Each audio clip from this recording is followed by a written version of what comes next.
God is spirit, and those who worship him must worship in spirit and in truth. Seek the Lord while he may be found. Call upon him while he is near. Brethren in the Lord, as we approach our holy God, we realize that we have sinned and come short of his glory. Let us therefore humbly confess our sins to him, kneeling and saying together, O God, our righteous judge and merciful Father, we confess that we have sinned against you in thought, word, and deed. We acknowledge that you are responsible for our sinfulness. Have mercy upon us, we pray you, and forgive us by the love which you have shown towards us in Jesus Christ, who for our sake died and rose again. Give us through repentance by the power of your Holy Spirit, and enable us to forsake our evil ways and serve you in newness of life. We ask this through our Lord Jesus Christ. Amen. May the Almighty and merciful Lord grant unto you pardon and remission of all your sins, time for amendment of life, and grace and comfort of the Holy Spirit.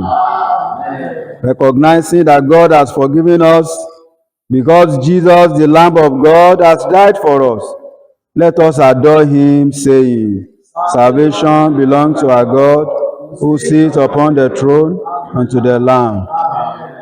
Blessing and glory and wisdom and thanksgiving and honor and power and might Be to our God forever and ever. Amen. You have dealt well with your servant, O Lord. According to your word, Blessed are you, O Lord. teach us your statutes, Your word is a lamp to our feet. light to our path. Please stand for the psalm.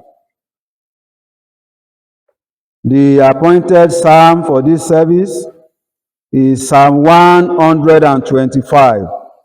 Psalm 125.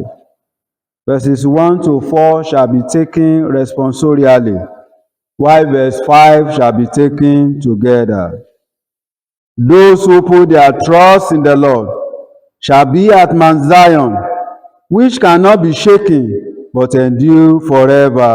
The mountains are Jerusalem, stand the Lord of his people, this time forevermore. For the scepter of the wickedness shall have no sway over the land appointed to the righteous. Let the righteous set their hands to do evil.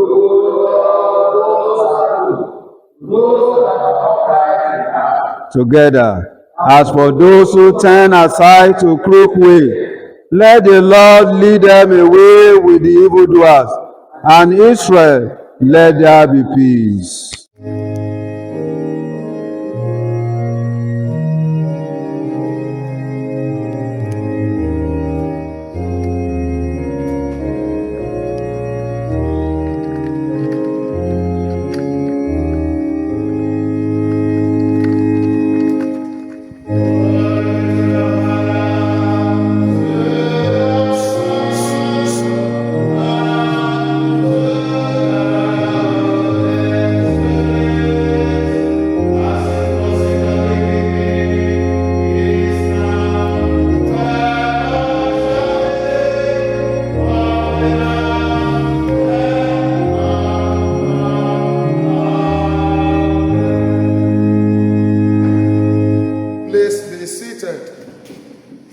Hear the word of God as written in 1 Kings chapter 12, beginning at the first verse.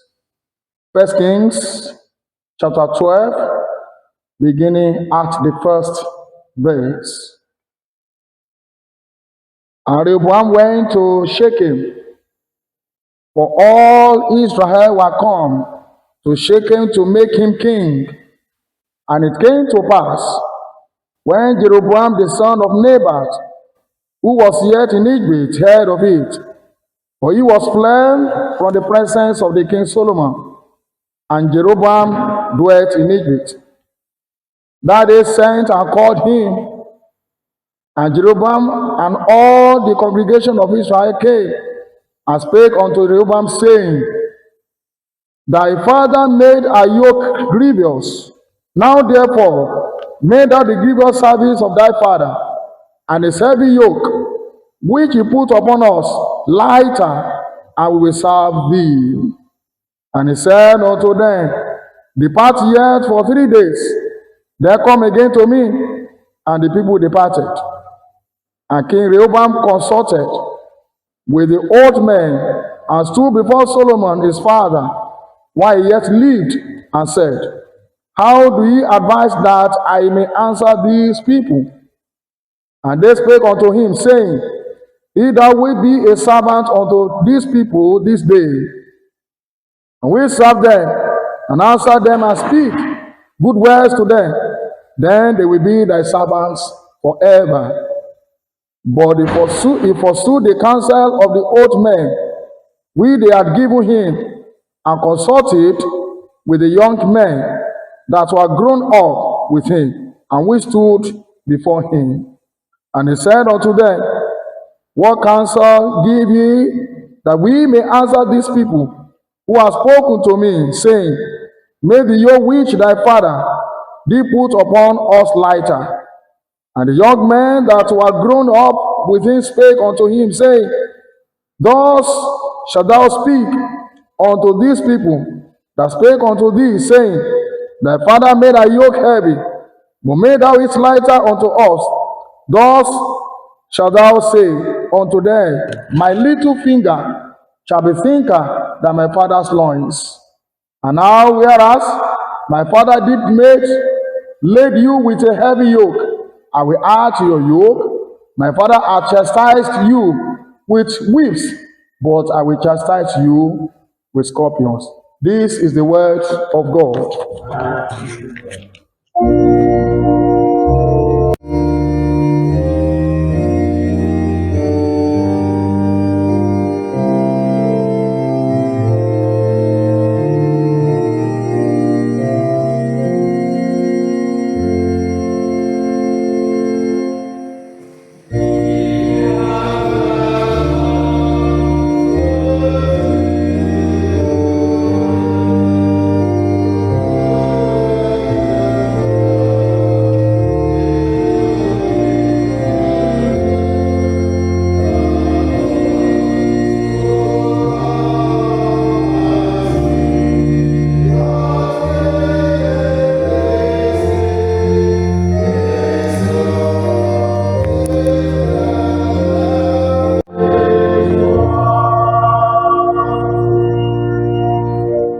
Please be seated. The second lesson is taken from 2 Corinthians chapter 9, beginning to read from verse 1. 2 Corinthians chapter 9. For as touching the ministry to the saints, it is superfluous for me to write to you. For I know the forwardness of your mind, for which I boast of you to them of Macedonia, that Achaia was ready a year ago, and your zeal had provoked very many.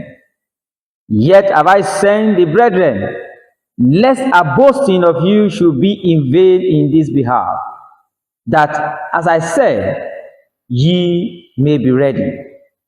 Lest haply, if they of Macedonia come with me, and find you unprepared, we say not, ye should be ashamed in this same confident boasting. Therefore I thought it necessary to exhort you, brethren, that they will go before unto you, and make up beforehand your bounty, whereof ye have noticed before, that the same might be ready, as a matter of bounty, and not as of covetousness. But this I say, he which soweth sparingly shall reap also sparingly, and he which soweth bountifully shall reap also bountifully. Every man according as he purpose in his heart, so let him give, not grudgingly or of necessity, for God loved a cheerful giver. And God is able to make all grace abound toward you, that ye always having all sufficiency in all things, may abound to every good work. As it is written, He had dispersed abroad, He had given to the poor, His righteousness remaineth forever. Now he that ministereth seed to the sower, both minister bread for your food, and multiply your seed sown, and increase the fruit of your righteousness, being enriched in everything to all bountifulness, which cause through us thanksgiving to God. This is the word of the Lord.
Be seated.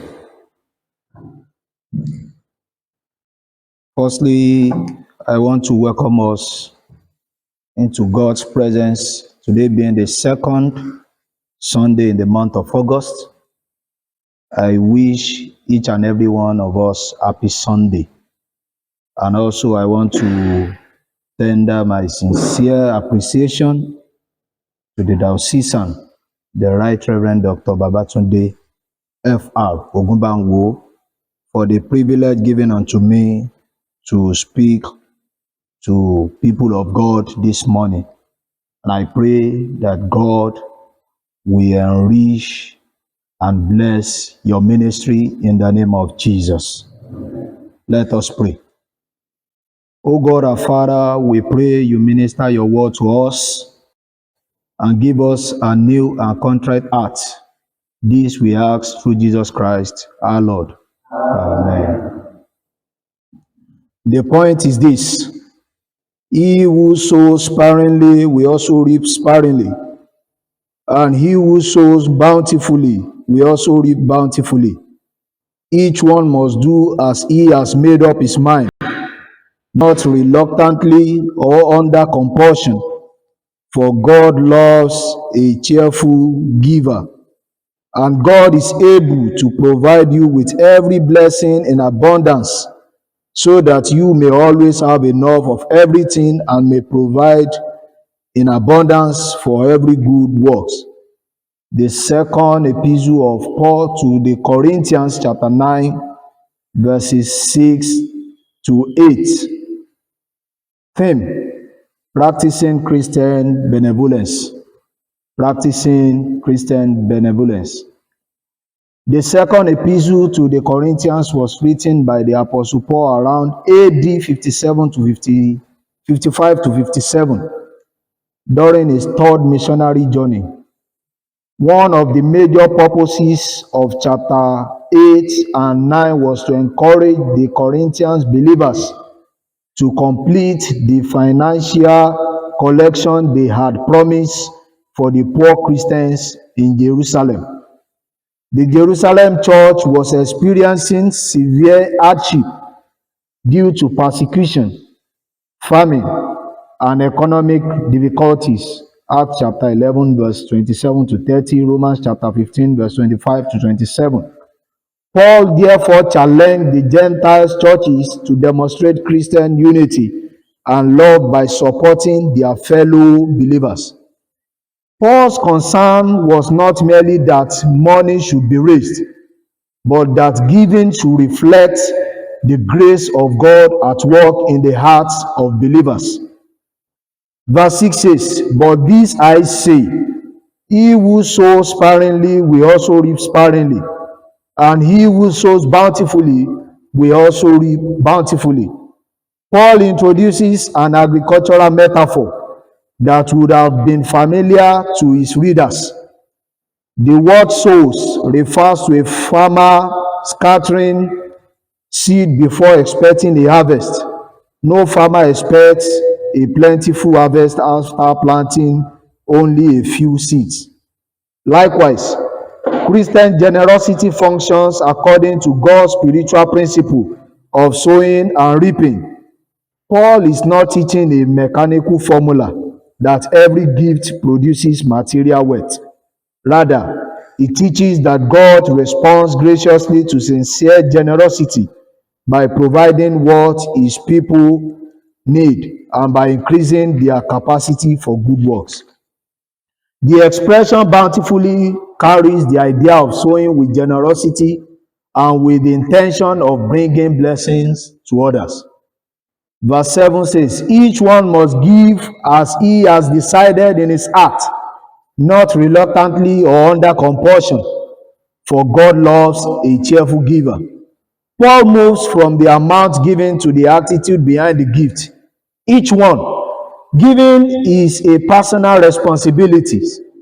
Every believer, regardless of wealth or social status, has something to contribute. As he has decided in his heart, Christian giving should be thoughtful, prayerful, and intentional, not impulsive or manipulative. Not reluctantly. The Greek expression conveys the idea of giving with grief, sorrow, or resentment, not under compulsion. Giving should never be forced by guilt, pressure, or manipulation. God loves a cheerful giver. The Greek word translated cheerful is hilaros, from which the English word hilarious is derived. It describes one who gives gladly, joyfully, willingly, and with delight. God values the spirit of generosity more than the size of the offering. In verse 8, "And God is able to make all grace abound towards you, so that you, having all sufficiency in all things at all times, may abound in every good work." This verse shifts attention from the giver to God himself. Notice Paul's repeated use of the word all grace, all sufficiency, all things, at all times, every good work. This repetition emphasizes the completeness and adequacy of God's provision. God is able. Christian benevolence rests upon confidence in God's unlimited power. All grace abound. Grace here includes God's provision, strength, favor, wisdom, and enabling power for faithful living and generous service. All sufficiency, the Greek word autarkiai, means contentment, adequacy, or having enough. It does not promise luxury or unlimited wealth, but assures believers that God will provide what they need to accomplish his purpose. Christian benevolence is the willingness to share our resources, time, love, talents, and compassion with others because of the love of Christ. It goes beyond giving money. It is meeting the needs of people with a joyful and willing heart. Our benevolence reflects God's own generosity towards us. Since Christ gave himself for us, we are called to give ourselves for others. The story of Rehoboam teaches us that what happens when leaders and individuals lack compassion. When Rehoboam became king, the people pleaded for relief from the heavy burden imposed by Solomon. Instead of showing kindness and benevolence, he rejected wise counsel and chose hardness. He declared, "My father disciplined you with whips, I will discipline you with scorpions." His selfishness, pride, and lack of concern divided the kingdom. 10 tribes separated from Judah, and Israel was never the same again. This passage teaches us an important truth. Where benevolence is absent, division is inevitable. Homes break because kindness disappears. Churches struggles because members stop caring for one another. Communities become unsafe when people pursue only personal interest. Nation declines when leaders neglect the welfare of the people. Rehoboam lost a united kingdom because he failed to practice compassionate leadership. Psalm 125 gives hopes to those who trust in God. The Lord surrounds his people both now and forevermore. Those who remain faithful to God and continue doing good are never abandoned. The righteous may experience difficult seasons, but God protects strength and rewards them. Christian benevolence is therefore not an investment that fails. God himself watches over those who serve others in love. The reward of Christian benevolence includes: number one, we receive according to what we sow. Paul says, whoever sows generously will also reap generously. God's kingdom operates on the principle of sowing and reaping. Acts of kindness, generosity, encouragement, and mercy never go unnoticed by God. Number two, God loves the cheerful givers. Our attitude matters more than the amount. God delights in those who gives willingly rather than under pressure or for public recognition. The widow's 2 small coins were more valuable before God than the large gifts of many wealthy people because she gave cheerfully. Number three, God supplies every need. Paul says, God is able to make all grace abound towards you. God never becomes indebted to anyone. When believers become channels of blessing, God continually replenishes their resources. Number four, we become equipped for every good works. God blesses us not merely for personal comfort, but so that we can continue blessing others. Every blessing carries responsibility. The more God entrusts to us, the more opportunities we have to serve his kingdom. Number five, our giving glorifies God. Christian benevolence causes people to thank and praise God. When believers care for widows, orphans, the sick, students, the elderly, and the poor, people see Christ through our action. The message of Christian benevolence is urgently needed in our country. Many families struggle under economic hardship. Youth unemployment continues to rise.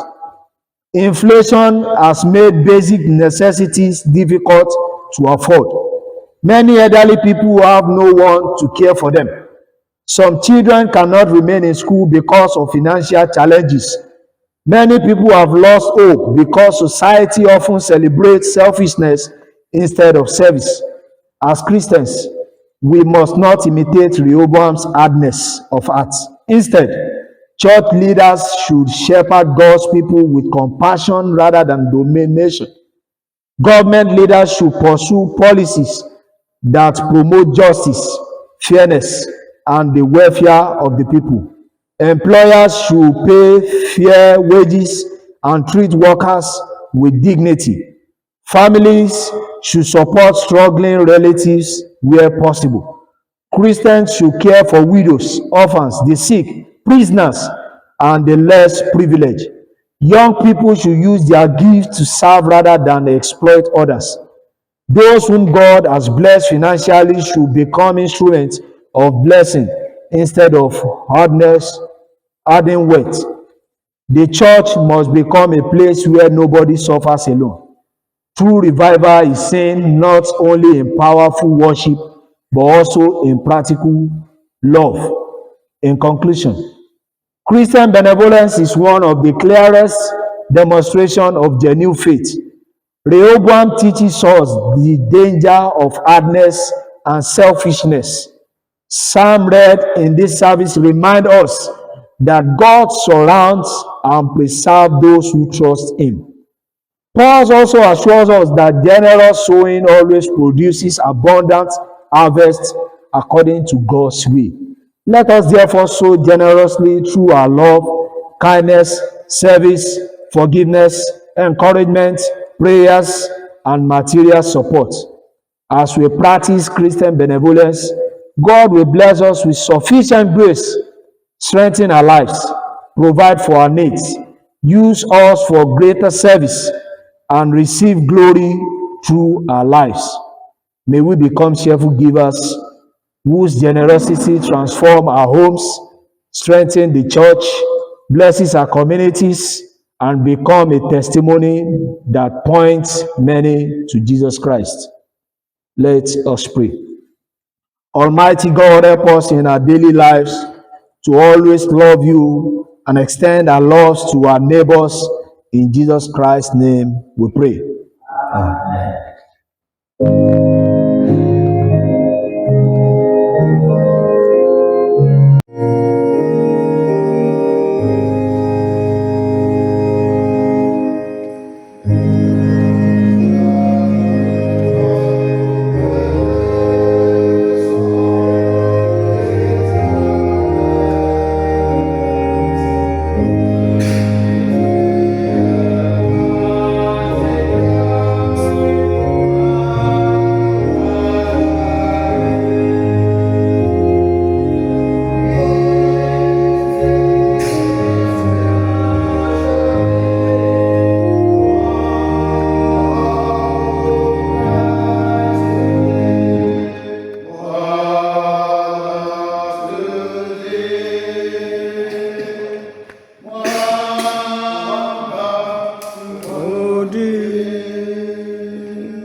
In response to the word of the Lord, shall we reaffirm our faith in the words of the Apostles' Creed?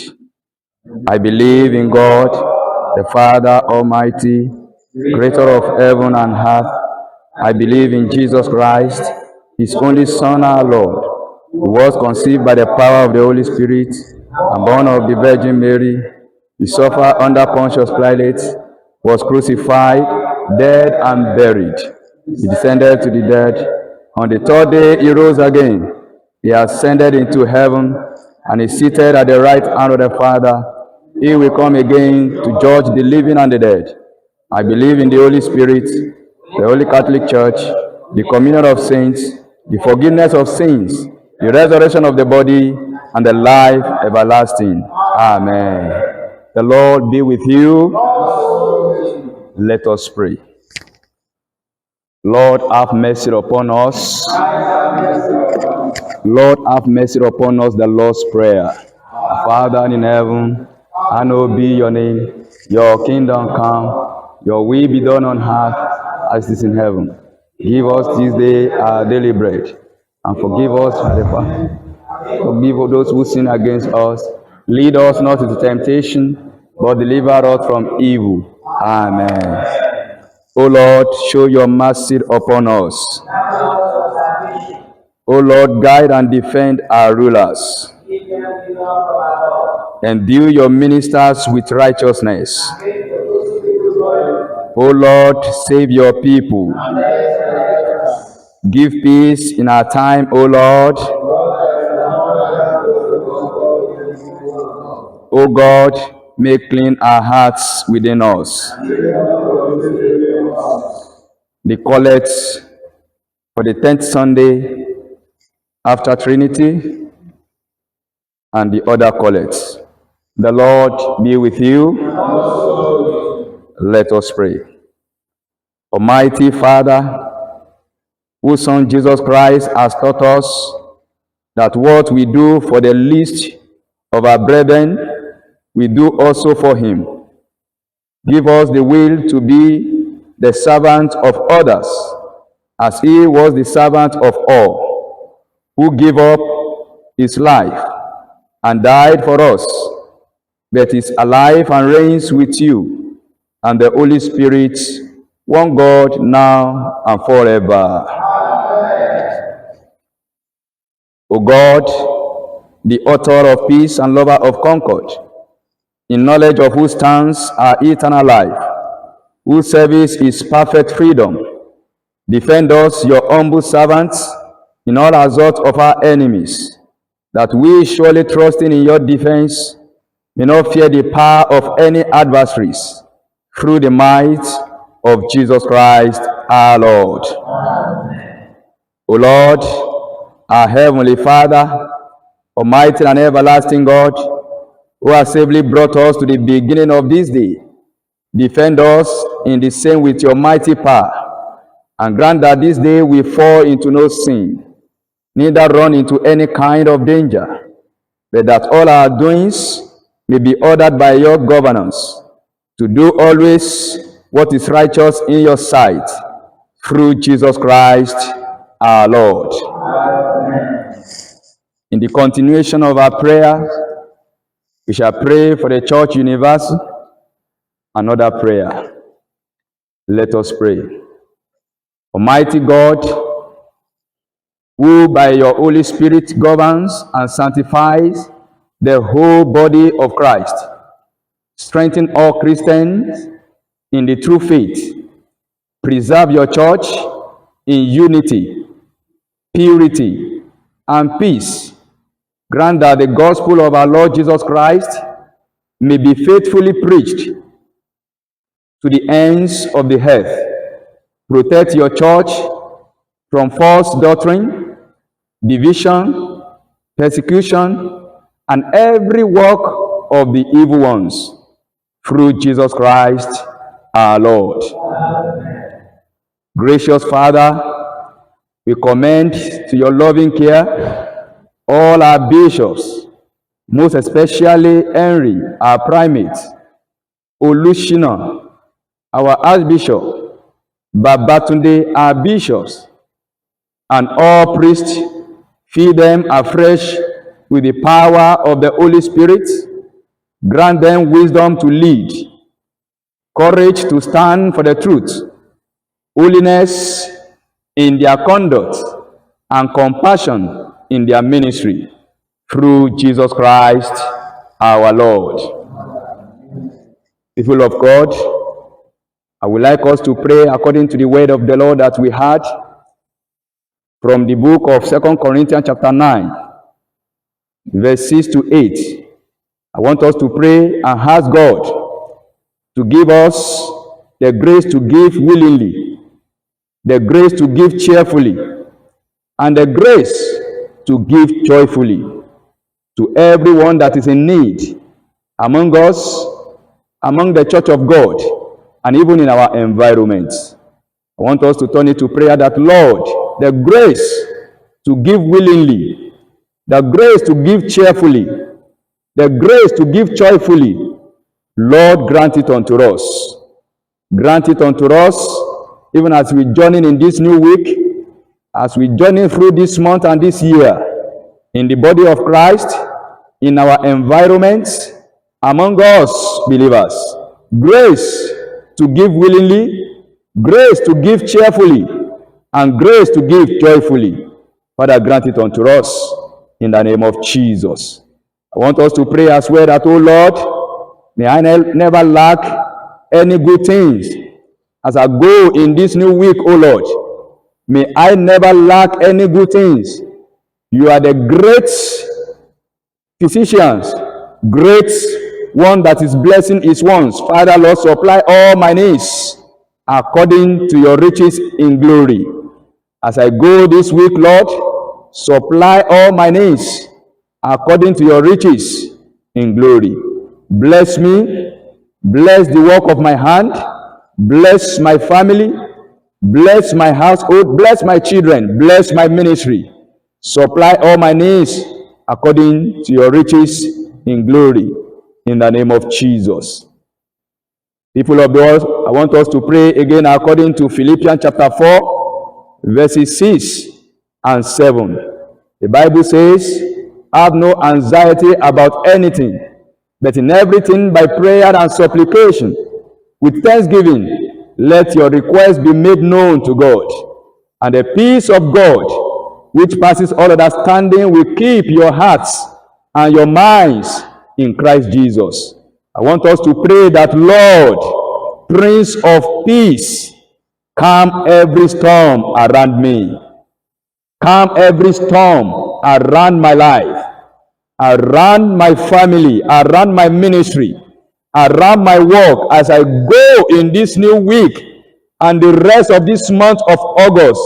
Prince of Peace, calm every storm that is ready to put me to shame, every storm that is ready to naked me in this new week. Calm every storm around me. Let your peace guide my heart. Let your peace guide my family. Let your peace guide my ministry and all that concerns me throughout this week. In the name of Jesus. Let's bring our prayers to a close. In Jesus' mighty name we pray. Almighty God, you have given us grace to bring before you one accord our common supplications. And you promise that when 2 or 3 are gathered together in your name, you will grant their request. Fulfill now, O Lord, the desire and petition of your servants, as may be most expedient for them, granting us in this world knowledge of your truths, and in the world to come, the fullness of eternal life. Amen. As a family of God, shall we say the prayer of grace together? The grace of our Lord Jesus Christ, the love of God, the fellowship of the Holy Spirit be with us now and forevermore. Amen.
That concerns me.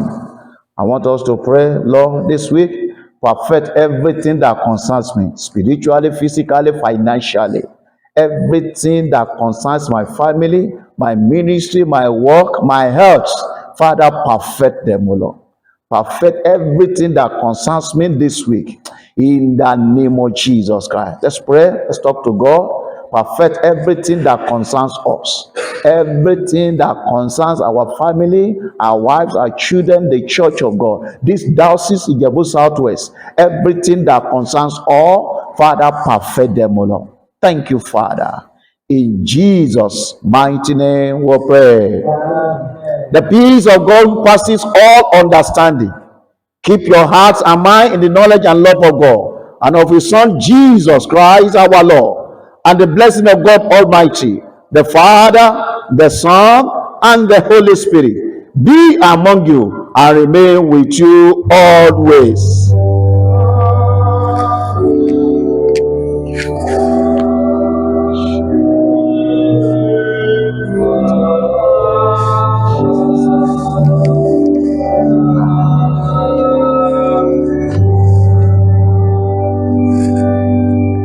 Brethren, shall we rise for diocesan memory verse? Luke chapter 18, verse 8b. Nevertheless, when the Son of Man cometh, shall he find faith on the earth? The baton of faith must not drop. The baton of faith must not drop. The baton of faith must not drop. Have a wonderful week.